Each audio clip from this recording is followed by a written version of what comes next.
Le damos la más cordial bienvenida a nuestro primer ponente e invitado de honor. Él es el doctor Juan José Gigliot, quien es doctor en medicina con especialidad en neurocirugía. Él es el subdirector de la Fundación ENAT, Estudios para las Neurociencias Aplicadas. Él es de Argentina y nos acompaña el día de hoy con el tema real o imaginario, los efectos de la soledad. Bienvenido, apreciado doctor. Gracias por su valioso apoyo en nuestro sexto citado. Bienvenido. Hola Ruth, buenos días. Buenos días, buenas tardes para algunos, buenas noches para otros. Bueno, nuevamente Ruth, te agradezco mucho la invitación. Es un gusto para mí, sabes, que participar de este sexto CIPTAP, del cual venimos participando varios años.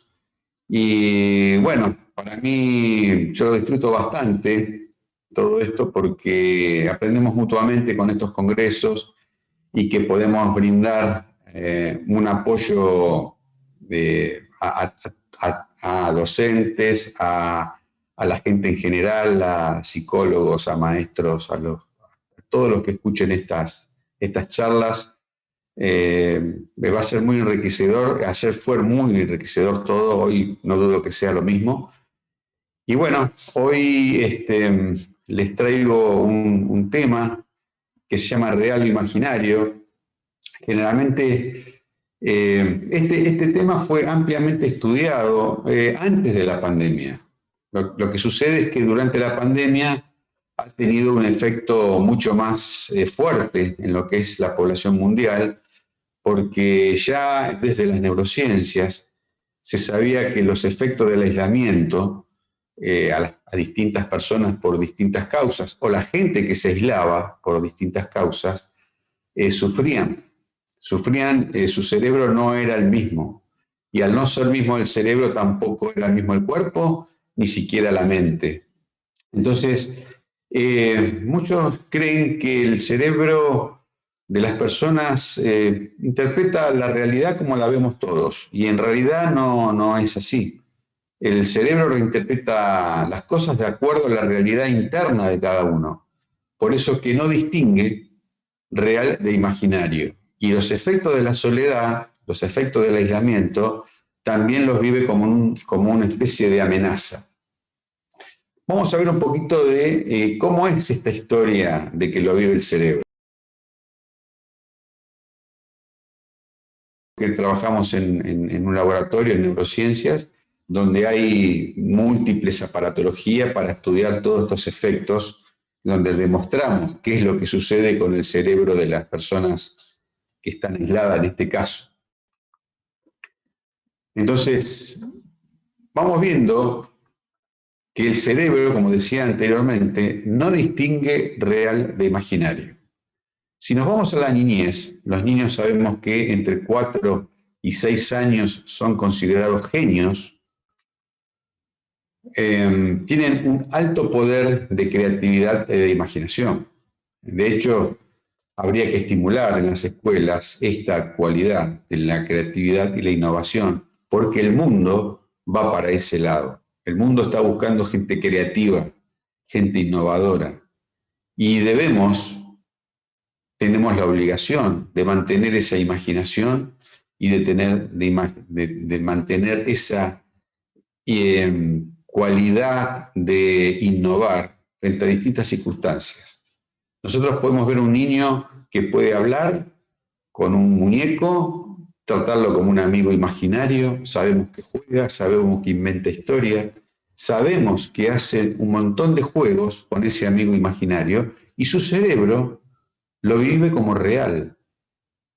Nosotros podemos ver una película de terror, podemos ver arañas, podemos ver monstruos, crímenes, y el cerebro lo vive como si lo tuviese enfrente.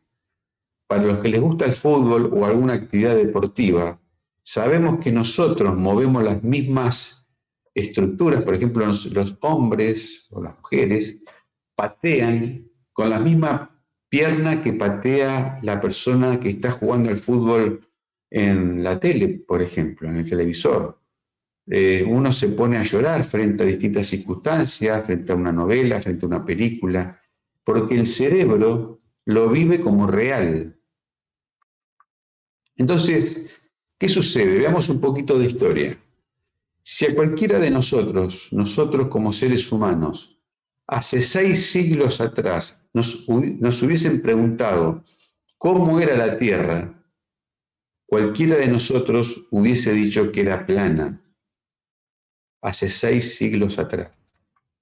¿Por qué? Porque había fotos, mapas, cartografías, mostraban que la Tierra era plana. Y nos convencíamos nosotros, y desde la ciencia, también nos convencía de que la Tierra era plana. Es más, la ciencia decía, había teorías en las cuales decía que había un elefante que sostenían 4, había una tortuga que sostenían 4 elefantes, y estos elefantes sostenían la Tierra. Lo habrán escuchado. Esto era una postura científica 6 años atrás. También se decía que por los bordes de esa tierra, los barcos se caían a un precipicio, al infierno, se quemaban, había dragones que se los comían. Todas esas cosas estaban avaladas por la ciencia y por el sentido común, porque nosotros veíamos todo plano. El ser humano se adaptó a eso porque veíamos todo plano. Entonces cuadraba muy bien lo que decía la ciencia y lo que se decía el sentido común de cada uno de nosotros hace 6 siglos atrás. También se decía que la Tierra era el centro del universo y que todo se movía alrededor de la Tierra. Esto era una verdad absoluta. Y se justificaba. ¿Por qué? Nos venía bien esa explicación, porque nosotros tirábamos algo al aire y se caía al suelo. Y entonces eso apoyaba la teoría de las ciencias, el sentido común. Las cosas se caen porque la Tierra era plana. Hasta que en el siglo XVI, Nicolás Copérnico dijo, a través de sofisticados cálculos matemáticos, que la Tierra no era plana, que la Tierra era redonda. Y lo demostró. Y se aceptó tal cual era así. No solamente eso, sino que decía que la Tierra era plana, que la Tierra era redonda y que el Sol era el centro del universo, que no era la Tierra el centro del universo.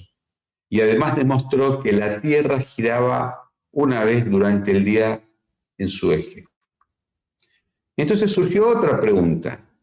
Si la Tierra es redonda, ¿cómo hace la gente para no caerse? Esto también empezó a girar en la cabeza de los científicos. Y otra vez, en el año 1666, Isaac Newton propone la ley de la gravedad. Y entonces sostiene que a pesar de que la Tierra es redonda, hay gravedad, por lo cual la mantiene unida a la Tierra.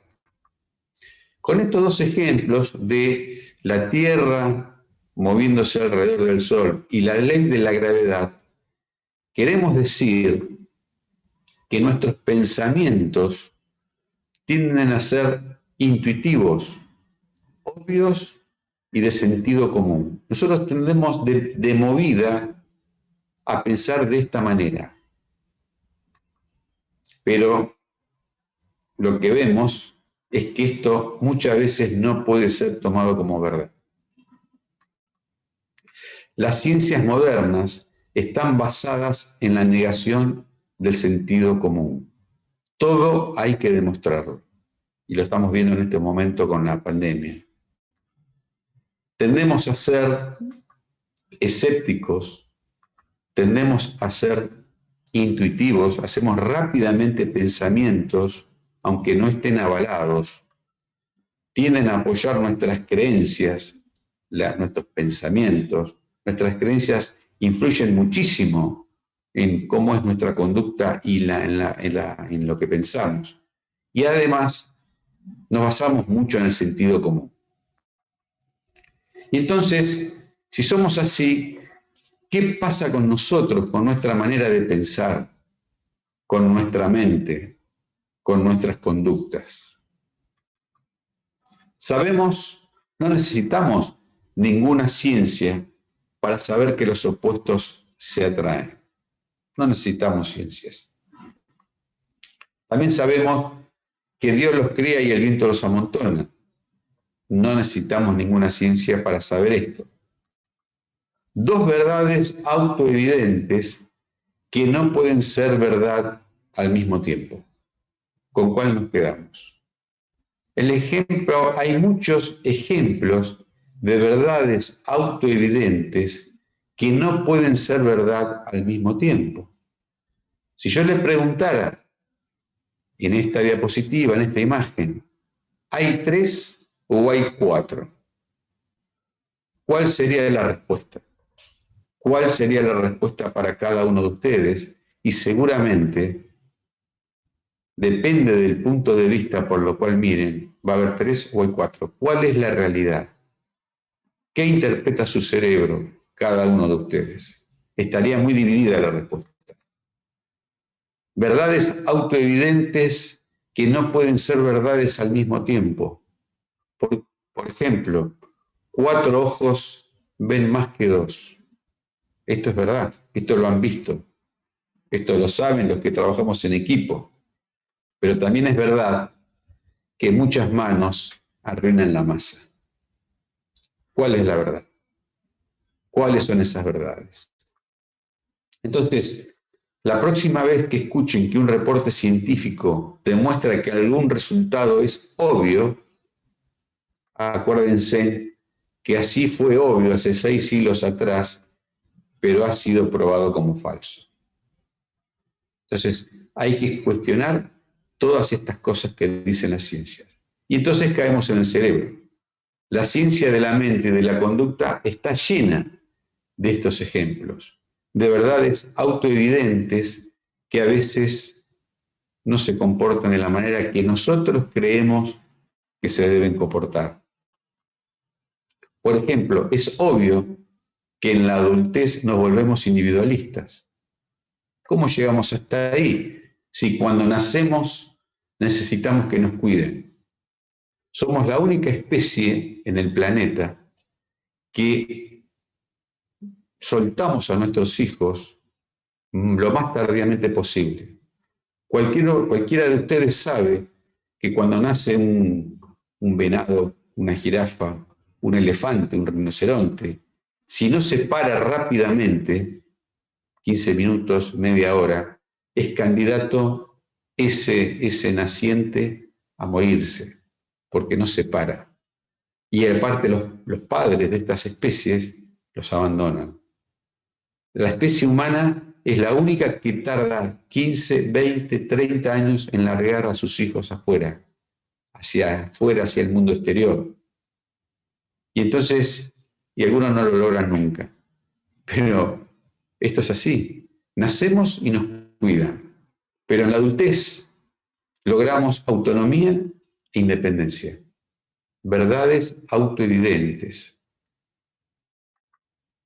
En la adultez nos volvemos los reyes de la montaña y los capitanes de nuestro universo. Cuando miramos al mundo social, hacia afuera, tendemos a pensar que los demás son diferentes, que son independientes, que no hay fuerzas que los mantengan juntos. Tendemos a pensar de esa manera. Pero no es extraño que olvidemos que somos miembros de una especie social. Somos una especie animal que se comporta como todas las especies animales que hay en el planeta. Nacemos dependientes de nuestros padres para que nuestra especie pueda sobrevivir. Es así. Los infantes rápidamente involucran a sus padres para recibir protección y los padres tienen la obligación de criar a sus hijos, alimentarlos y protegerlos. Y esto sucede en todas las especies. Esto se repite y se repite en todas las especies en el mundo. Ahora, aunque seamos adultos, dentro de la especie animal, no somos los especímenes espléndidos, no somos una raza espléndida. Sabemos que hay algunos animales que corren más rápido, hay algunos animales que tienen mejor visión, algunos animales vuelan mejor y algunos animales pelean de manera más efectiva que nosotros. Nuestra ventaja evolutiva es nuestro cerebro. Esto nos diferencia de la raza animal, de las distintas especies. Con él tenemos la habilidad para comunicarnos, para planear, para razonar. Hemos sobrevivido a lo largo de los años, de millones y millones de años. Nuestra supervivencia depende de nuestras habilidades colectivas. Por eso hemos sobrevivido en la Tierra, porque pudimos trabajar juntos. No por una mente individual. Durante nuestra vida estamos conectados con los demás por fuerzas que son invisibles, por fuerzas de gravedad, por fuerzas ubicuas, poderosas, que nos mantienen unidos. Las especies animales se fusionan formando un solo organismo. Estructuras que van desde parejas hasta familias. Se juntan, formándose escuelas, naciones y culturas. Las especies, cualquier especie que ustedes analizan. ¿Por qué? Porque hay mecanismos genéticos, hormonales y neuronales que apoyan esta unión. Biológicamente venimos determinados para esto, para unirnos, para trabajar en especie, para trabajar juntos, porque es la única manera que con estas conductas podamos sobrevivir, reproducirnos y dejar un legado. Trabajamos en conjunto, deberíamos trabajar en conjunto. El cerebro biológicamente está preparado para trabajar en conjunto. Cuando avanzamos hacia la adultez en nuestra especie social, sabemos que no estamos solos. Necesitamos a alguien que nos cuide. Pero avanzamos y nos volvemos dependientes de los demás. Necesitamos a los demás, unos con otros. Sépanlo o no, nuestro cerebro y nuestra biología fueron conformados para apoyar ese resultado, para garantizar que sigamos siendo la especie humana. En un famoso biólogo en la década del 70 del siglo pasado, David Sloan Wilson, biólogo, ha preguntado en su libro cuáles son las características de una buena persona. Cuatro condiciones necesarias para que una persona sea considerada buena o mala. Y encontró que aquellas buenas personas son aquellas personas amables, generosas, compasivas y empáticas. ¿Qué quiere decir esto? Vamos a ver. Las malas personas son aquellas crueles, avaras, explotadoras y egoístas. Esto significa que la buena persona se preocupa por sí misma y por los demás, mientras que la mala persona es aquella que se preocupa por sí misma a expensas de las demás, a expensas. Eso lo demostró el biólogo Wilson. ¿Cuáles son los signos de aversión? ¿Cuáles son los signos de supervivencia que necesita nuestro cerebro, que tenemos incorporado nuestro cerebro? Signos de aversión. Sabemos que en el Paleolítico no podíamos a último momento ir a cazar cuando teníamos hambre o tener sed. Nos llevaba mucho tiempo conseguir comida.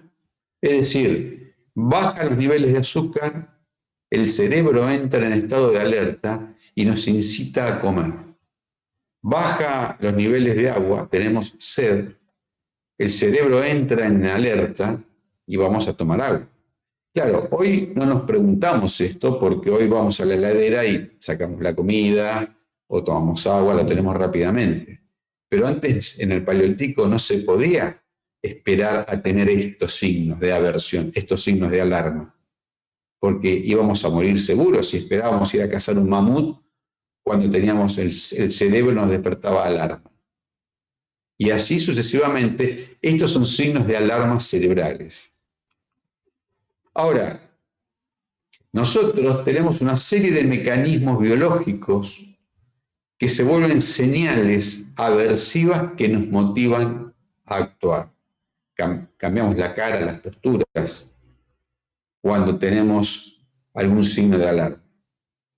Decimos que el hambre, la sed, es un signo de alarma, porque si no nos moríamos. Pero también el dolor es un mecanismo aversivo, es un mecanismo de alarma, que nos notifica de daños potenciales en nuestro tejido. Es necesario tener este signo. Si no, tendríamos un calambre o una fractura y seguiríamos por la vida y eso nos llevaría posiblemente a la muerte. O sea que el dolor también es un mecanismo de alarma y un signo aversivo. Uno puede pensar que estos mecanismos de alerta biológico terminan acá, con sed, hambre, dolor, mecanismo de alerta. Pero no, hay más. Lo que la ciencia, las neurociencias y las demás ciencias afines, psicología, psiquiatría, neurociencia cognitiva, ha demostrado que la soledad también es un signo importante de alarma cerebral, porque hemos evolucionado como especie, porque hemos trabajado juntos. Cuando uno ve el cuerpo social hacia afuera, es lo que uno necesita para avanzar y obviamente para sobrevivir. Es necesario. Sentirse aislado por quienes nos rodean, y hablamos de sentirse aislado, no es estar aislado. Sentirse aislado por los que nos rodean forma parte de esta maquinaria biológica de alerta temprano. Al cerebro no le gusta sentirse aislado. Uno puede hablar de las distintas variaciones de la soledad. Por ejemplo, sentir nostalgia por no estar en su hogar, el dolor por la pérdida de un ser querido, la infelicidad por un amor no correspondido. ¿Quién no ha experimentado el dolor por haber sido dejado? Son todas experiencias de la soledad. La soledad hoy en día es considerada como una enfermedad no crónica. Se identifica es como primo hermano de la timidez y de la depresión. Sin embargo, no es lo mismo. Y está asociado con habilidades sociales marginales. Cuando somos chicos, y ahí volvemos a lo de las verdades autoevidentes, queremos lograr autonomía e independencia cuando somos chicos. Sin embargo, cuando nos volvemos adultos, necesitamos de los demás para vivir. Dos verdades autoevidentes. Sin embargo, a pesar de que la soledad, el aislamiento es malo, la prevalencia de la soledad está creciendo en el mundo. Fíjense que cada vez más son las tasas de divorcio. Cada vez vemos hogares donde hay gente conviviendo sola. Sin embargo, no escuchamos hablar de que la gente se siente sola o aislada. ¿Por qué se da este mecanismo? Esto se da porque la soledad está estigmatizada.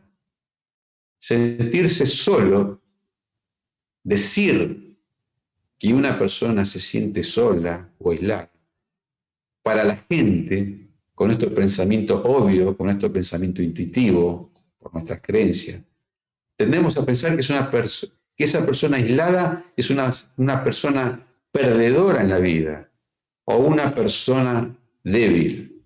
Está asociada a la persona sin suerte. Por eso no escuchan a la gente decir, me siento sola, porque intuitivamente piensan en estas cosas.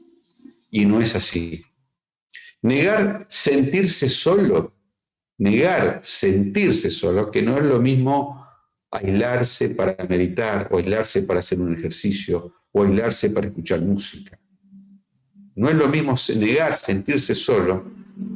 Si uno lo niega, es lo mismo que negar que sentimos hambre, sed o dolor. Por eso, cuando uno analiza las tasas de mortalidad prematura en el mundo, sabemos que una persona vive entre 75 y 80 años, pero ¿qué hace que haya muertes prematuras? Por ejemplo, la polución del aire produce un 5% de posibilidades de muerte prematura. La obesidad, un 20% de posibilidades de muerte prematura, por el aumento de químicos, colesterol, triglicéridos, infartos, etc.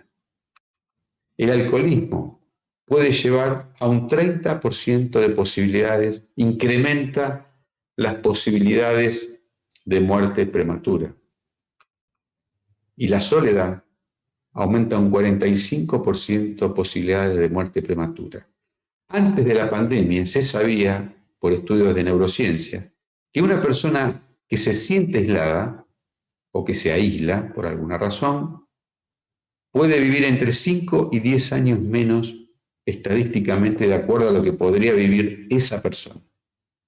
Fíjense en que la soledad está por encima de la polución del aire, de la obesidad, del alcoholismo, para que se den cuenta el efecto que produce la soledad, porque el cerebro está conformado para trabajar en conjunto.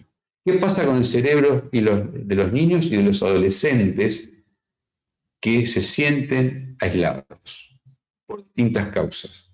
Generalmente la tecnología en los chicos y en los adultos también. Vemos, no es raro para los que hacen docencia, psicología infantil, psiquiatría, que estén viendo cada vez chicos con más ansiedad, con cuadros depresivos, con ataques de pánico, no quieren ir al colegio, frustración por el confinamiento, timidez excesiva, ansiedad social, trastornos alimenticios, trastorno de identidad, introversión, inseguridad. Gran capítulo de las neurociencias, ¿no? Esto se ve. Esto está incrementándose solamente por el sentirse aislado. Tenemos hoy en día el síndrome de la llamada imaginaria. Chicos que están esperando una llamada que quizás no existe. Chicos que van a hacer una llamada que lo han pensado, pendiente de su celular continuamente. No es raro ver en los adolescentes los trastornos del sueño, no solamente por la pantalla que está iluminada, sino por el abuso de las redes sociales. Tenemos el llamado del síndrome del doble clic, aquellas personas, fundamentalmente niños, que mandan un WhatsApp, un mensaje, es visto por la otra persona y no le responde rápidamente. Esto se ve, se llama síndrome del doble clic, la ansiedad y la angustia que les produce no haber sido respondido rápidamente su mensaje. El síndrome de la depresión por Facebook, es decir, no tienen el like, no tienen lo que les gusta en lo que han publicado, y eso los lleva a la depresión. El efecto Google, que es la sobreinformación, además. La síndrome de dismorfia por Snapchat. Se quieren parecer, se sacan fotos y se quieren parecer a un actor de cine, a una actriz, a un jugador de fútbol, a lo que sea. En los adultos, el síndrome de la nomofobia, una palabra prácticamente nueva, es aquella alteración que nos lleva a estar pendientes del celular. Hay gente que vuelve de su trabajo a buscar un celular, aún no necesitándolo, se recorren 50 kilómetros cuando van a su trabajo, quizás se vuelven a buscar el celular cuando realmente no lo necesitan. Eso se llama el síndrome de la nomofobia. Pendientes continuamente del celular. Vuelta. Hemos avanzado y sobrevivido porque a lo largo de nuestra historia hemos trabajado como parejas, como familias y como tribus. Y hemos así tenido protección mutua y asistencia mutua. El cerebro biológicamente está preparado para esto, no para estar aislado, no para estar aislado. Tenemos un gen que compartimos con los roedores, que es el perímetro de autopreservación. ¿Qué quiere decir esto? Los roedores, cuando salen de su cueva, no se alejan mucho de su cueva. Tienen un perímetro por el cual ellos saben que si hay un depredador dando vuelta, ellos pueden entrar rápidamente a su cueva. Esto se llama perímetro de autopreservación. Y ese genoma, también lo compartimos con los humanos. Los humanos también tenemos un perímetro en el cual nos movemos libremente, pero si nos alejamos de ese perímetro, sabemos que podemos correr riesgo. No que nos coma un depredador, pero cuando salimos de ese perímetro, nos volvemos inseguros. Sabemos que estamos en contacto con los demás y hay algo que nos puede alejar de todo eso. No estamos seguros, por eso es que hay que vencerlo. Muchas veces se habla de salir de la zona de confort. Muchos los logran, pero muchos no. Salir de esa zona de autopreservación. Esa autopreservación nos lleva a que muchas personas inconscientemente no quieren hacerlo. Entonces vemos que hay mucha gente que se maneja dentro de un perímetro en el cual se siente segura, pero nosotros muchas veces le decimos, tenés que probar otra cosa, tenés que hacer otras cosas, salir de tu zona de confort, si no, no vas a progresar. Y no es así. Es el proceso inconsciente hacia la autopreservación. ¿Por qué? Porque salir del perímetro de preservación hace que nuestro cerebro se ponga en hipervigilancia. Creemos que por fuera de ese perímetro hay peligros. Hay peligros. Y esa hipervigilancia del cerebro lleva a mecanismos neurobiológicos que hacen que se liberen toxinas, hormonas, ciertos neurotransmisores, y eso sí es lo que nos degrada y nos lleva a la muerte prematura. Sabemos que si uno busca peligro, va a haber peligros por todos lados, existan o no existan.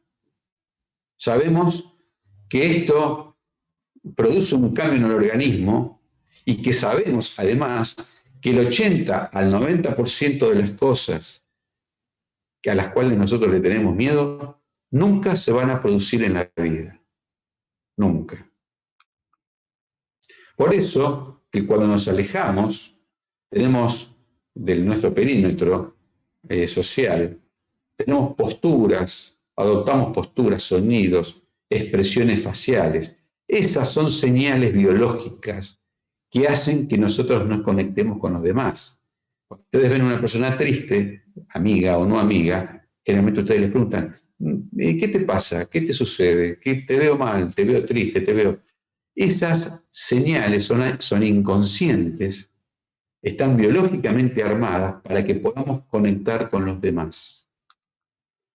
La reacción de defensa de la hipervigilancia del organismo hace que uno se concentre en uno mismo y no tomar la posición de la gente con la cual se interactúa.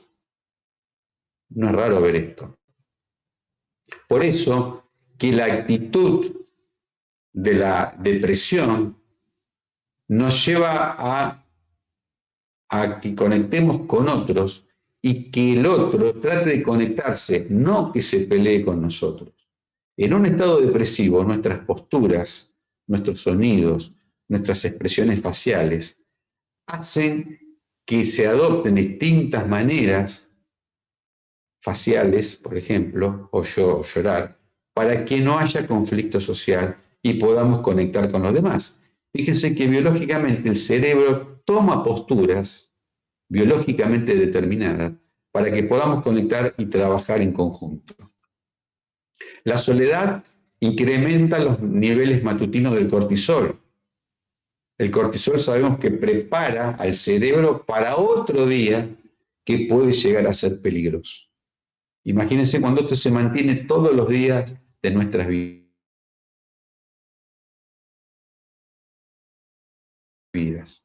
La soledad, la cantidad y la calidad del sueño incrementa la fragmentación del sueño, incrementa el número de microdespertares y disminuye la desintoxicación neuronal que ustedes saben que se produce de noche. Fíjense en que cuando tendría que haber melatonina dando vuelta en el organismo, en realidad hay cortisol. ¿Por qué? Porque la soledad nos lleva a eso. Si pensamos la vida como un piano, los genes son las teclas y el entorno social tan importante son los dedos del pianista que decide qué teclas tocar y cuáles no. Si la soledad es peligrosa, ¿qué podemos hacer al respecto? ¿Cuáles son las cosas que deberíamos, por lo menos, intentar para trabajar en este tema? Cuando tenemos hambre, vamos a una heladera, una nevera, por comida. Tenemos sed, vamos por un vaso de agua. Esto es fácil hoy. Ahora, si nos sentimos solos, no tenemos un cajón de amigos para conectar. Ninguna red social puede reemplazar la caricia de un amigo. Esto sí baja los niveles de cortisol.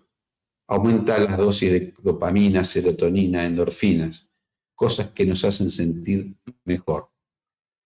Hay 3 componentes necesarios para conectar con los demás. La primera, reconocer cuál es la señal y no negarla. Si nos sentimos aislados, no si estamos solos, si nos sentimos aislados, ver la señal y no negarla. Segundo, entender qué le hace a nuestro cuerpo, a nuestro cerebro, a nuestro comportamiento. Entender qué cambios se están produciendo en nosotros mismos para poder actuar sobre ese aislamiento.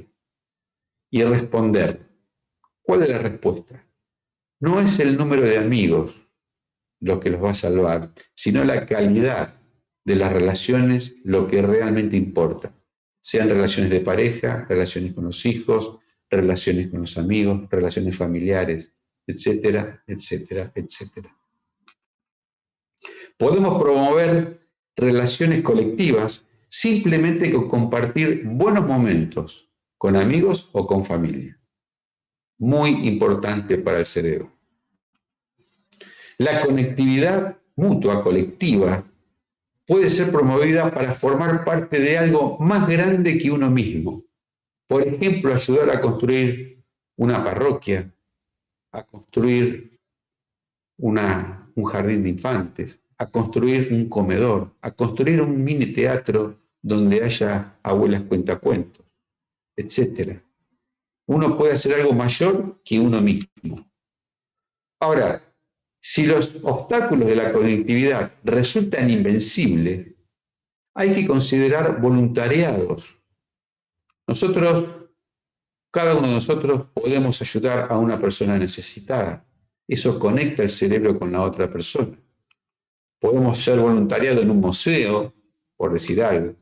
un zoológico que necesite limpieza, colaborar con un club, conversar con personas mayores. Esto es una buena terapia, porque ayuda a los dos extremos, las personas que nos ayudan y nosotros que estamos ayudando. Esto se ve mucho con las abuelas cuentacuentos. Cuando contamos un cuento a un chico, el área del placer del niño es tan importante como el área de placer de la abuela o el abuelo que le cuenta el cuento. Y genera dopamina en los dos extremos, en los dos extremos. Y los dos salvan su cerebro de este sentido de aislamiento. Compartir buenos momentos es la clave para la conectividad. Y entonces, no esperen. La próxima vez que se sientan aislados o excluidos, responde como una señal de aversión, tal como si lo harías si tuvieses hambre, sed o dolor. Tengan en cuenta que el aislamiento es la misma sensación de alarma que le produce el cerebro. Y con esto, muchísimas gracias. Los dejo abiertos para las preguntas para la próxima expositora. Y muchas gracias por haber sido invitado a este prestigioso congreso. Y bueno, abierto a las preguntas si es que las hay. Y muchas gracias por compartir esto. Muchas gracias, Ruth. Gracias, doctora, a usted. Me encantó el camello. Aunque no pasó por la casa, pero no importa. Lo puse a propósito. Porque sí que estás allá ahí en Oman. Bueno, por ahí está Elizabeth desde Egipto. Saludos. Sí. Por allí la estaba observando. Saludos. Bueno, agradecida, doctor, como siempre, con sus valiosos conocimientos, con nuestra audiencia. Y como sabe, es muy bien recibido con estos temas. Y por supuesto, el chat está muy movido, doctora. Así que vamos a escogerlas. Hay muchas preguntas redundantes, ¿ok? Pero vamos a escoger las más pertinentes. Tengan por seguro que el doctor luego podrá responderle a todos a través del chat al finalizar su participación. Doctor, vamos a comenzar con la pregunta. La primera pregunta la realiza Aciel Reyes desde Cuba. Doctor, ¿cómo podemos combatir la soledad de manera virtual en estos tiempos de aislamiento? Bueno, siempre decimos que lo ideal sería estar con amigos, tocar, a pesar de que con el virus dice no tocarse, no agarrarse, no besarse, no toda esa historia. Virtualmente se ha demostrado que si bien la conexión no es la misma, el cerebro igual trabaja de la misma manera. Cuando ve la imagen de un ser querido, cuando ve la imagen de algo que quiere, la virtualidad no nos aleja. No es lo mismo que tener el sentido táctil de la cosa o visual, mucho más cercano.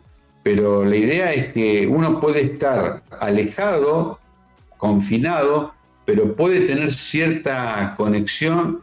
Bueno, lamentablemente para el que no tiene aparatología, tecnología, le es muy difícil. Pero, por ejemplo, la conexión a través de las cámaras también se ha demostrado que sirve. De hecho, bueno, las charlas, los docentes saben que una charla, una clase a través de Zoom no es la misma que una clase presencial, obviamente. Y sabemos que los chicos no aprenden de la misma manera por Zoom que con el profesor adelante. Todavía no hay ninguna tecnología que reemplace un profesor delante de sus alumnos. Esto lo sabemos. La tecnología no lo reemplaza, las mediciones sabemos que tampoco, pero bueno, uno tiene que tener por lo menos contacto visual, por lo menos, dentro de la virtualidad, para no sentirse aislado. Ahora, obviamente también hay ejercicios de meditación, ejercicios de oxigenación, leer libros, de alguna manera conectarse con el mundo, porque sentirse aislado es sentirse amenazado por todos lados. El cerebro entra en esta hipervigilancia y segrega cortisol. Entonces tenemos que hacer todo lo posible para tener momentos de placer que nos los puede dar, ya te digo, la música, la oxigenación, el ejercicio, y sobre todo conectarse, aunque sea por computadora, por teléfono, hablar por teléfono, también ayuda a que no nos sintamos tan aislados, ¿no? Gracias, doctor. Por Bueno. acá tenemos otra interrogante. Saraí Mayo desde México. Doctor, negar la soledad a uno mismo es pensar que es imaginario cuando la verdad es real. Uh-huh. Sí, así. Si vos lo negás, tu cerebro lo piensa así. Y si vos lo negás y tu cerebro lo piensa así, es decir, a ver, si uno está aislado, pero no se siente solo, el cerebro lo piensa de esa manera. Yo estoy aislado, pero no me siento solo. Por ejemplo, en este momento, uno puede estar aislado, pero yo me siento en contacto con todos ustedes. Y mi cerebro reacciona como si estuviese en contacto con todos ustedes. Ahora, si yo estoy en mi mundo, por más que esté en mi casa con mi familia, pero mi mecanismo dice yo estoy mal, no conecto con mi familia, no conecto con mis amigos, no me interesan, no me interesa lo que está sucediendo, eso es un signo de alarma. Cuando uno pierde el interés de lo que le sucede alrededor y de lo que, ni hablar de si le sucede a tus seres queridos o a tus amigos, eso es el verdadero signo de alarma. Gracias, doctor. Doctor, por acá tenemos otra interrogante de Elías Rojas, desde Panamá. Doctor, ¿cómo tratar la adicción de los niños a los teléfonos móviles? Porque recordando la incidencia de un padre que le quitó el celular a su hijo de 8 años, se quitó la vida. Bueno, es lo que hablábamos la otra vez, lo que decíamos en una diapositiva. Cada vez más se están viendo conductas en chicos y cada vez más chicos. ¿Por qué? Porque las tecnologías lo está llevando a síndromes de pánico, de ansiedad, de depresión y esto que vos decías de hasta llegar a un extremo del suicidio. Hay una charla que es neuroeducación para primera y segunda infancia, en las cuales hay mucha metodología para trabajar, inclusive con la tecnología, o sea, apoyándose con la tecnología. Los chicos son muy buenos para el manejo del teléfono. Cualquiera de nosotros le hemos preguntado que nos hagan algún trámite, hoy se maneja por páginas de internet. Los chicos son muy buenos para el uso de la tecnología, pero lamentablemente son buenos para el uso de el jueguito, para redes sociales, y no saben manejar las redes sociales. Porque ya el problema de esto es que entran en depresión por un mal comentario, por una foto que ellos creen que le han buscado un like y no lo han encontrado. Entonces el tema no es porque le quitó el celular, el tema es por todo lo que viene adentro de todo eso, ¿no? Uno cuando lo hemos charlado, creo que en el CIPTAC anterior, que la personalidad se va gestando de chiquitos y es como un iceberg. Nosotros vemos solo el 5% de lo que es una persona. Ustedes me ven a mí, yo veo a ustedes, solo un 5%. El 95% es debajo del iceberg. Nosotros, la gente nos conoce por nuestras actitudes, por nuestros comportamientos, por nuestras acciones. Pero eso es un 5%. El 95% está ahí abajo. Está generado por nuestros temperamentos y por nuestras carácter. Y el carácter está forjado por la educación de nuestros padres, del entorno y luego de la escuela, por nuestras creencias. Todo eso es lo que está ahí abajo y donde uno debería actuar, ahí abajo, en ese 95%. Es decir, el tema no pasó por sacar el celular.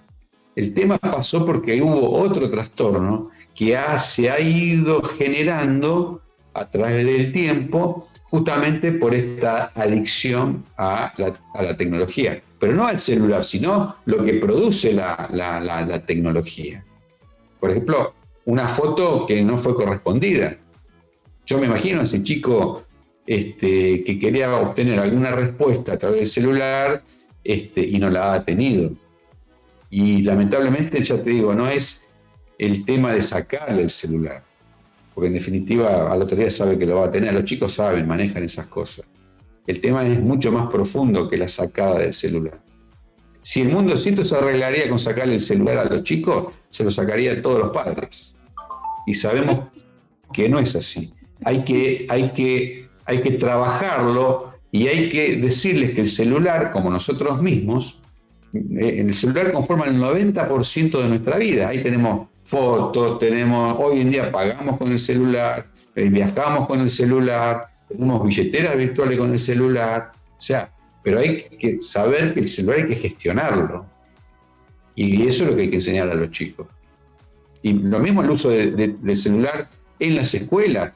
Nosotros fomentamos el uso del celular, pero para dirigirlo de una manera, como profesores, dirigirle el camino de cómo usar el celular, a favor de uno, no en contra. Yo siempre digo lo mismo, la dinamita es buena. La dinamita ha construido caminos, ha unido ciudades, ha roto barreras donde se creía imposible. Ahora, lógico, vos me podés decir, pero con la pólvora también se hacen misiles, se destruyen ciudades. Y sí, por eso es que hay un justo medio, que ya lo hablaba Aristóteles, y nosotros lo charlamos en la charla de neuroética.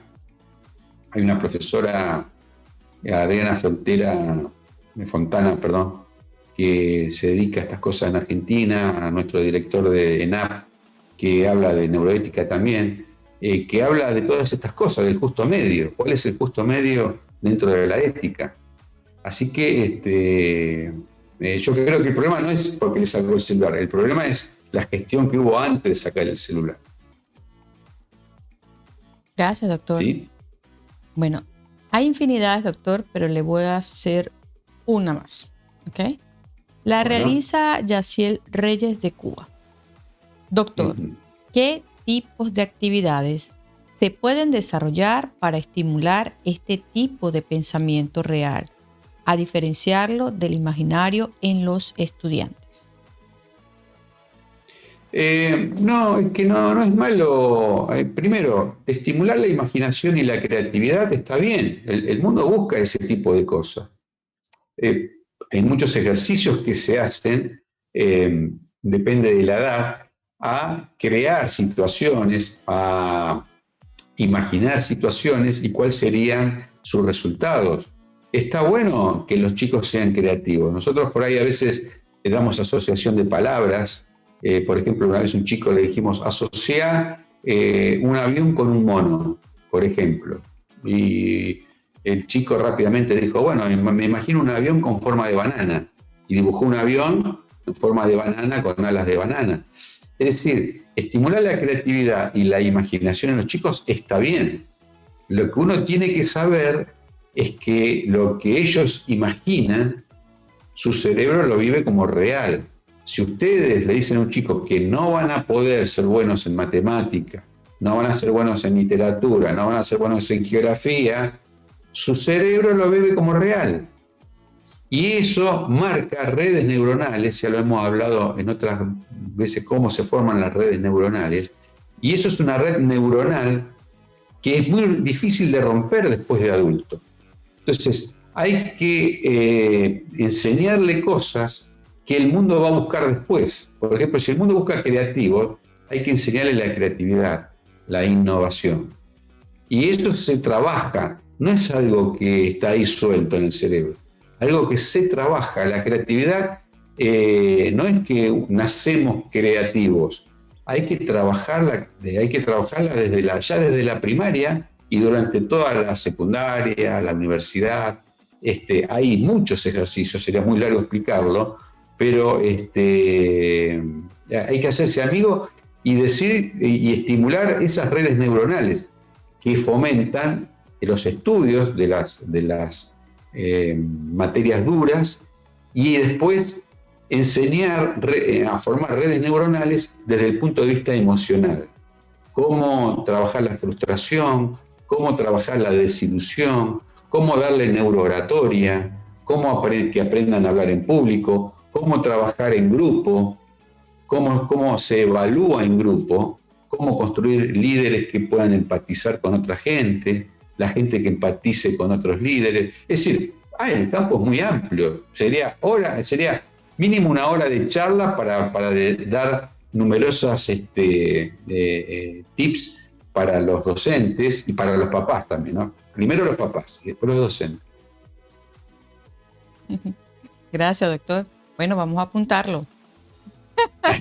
Necesitaríamos 2 horas, doctor.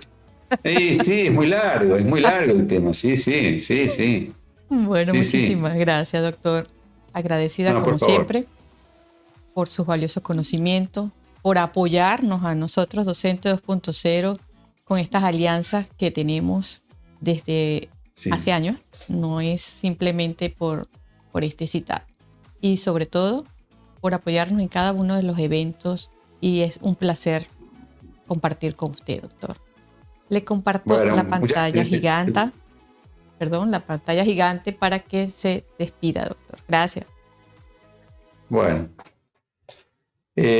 muchas gracias nuevamente. Ya lo he dicho al principio, para mí es un gusto participar de estos congresos, ver distinguidos ponentes, nos enriquecemos mutuamente. Es un poco lo que dije anteriormente.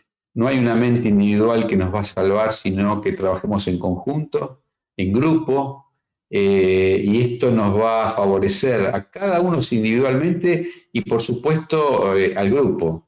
Yo hago neurocirugía y no concibo la neurocirugía si no es en equipo.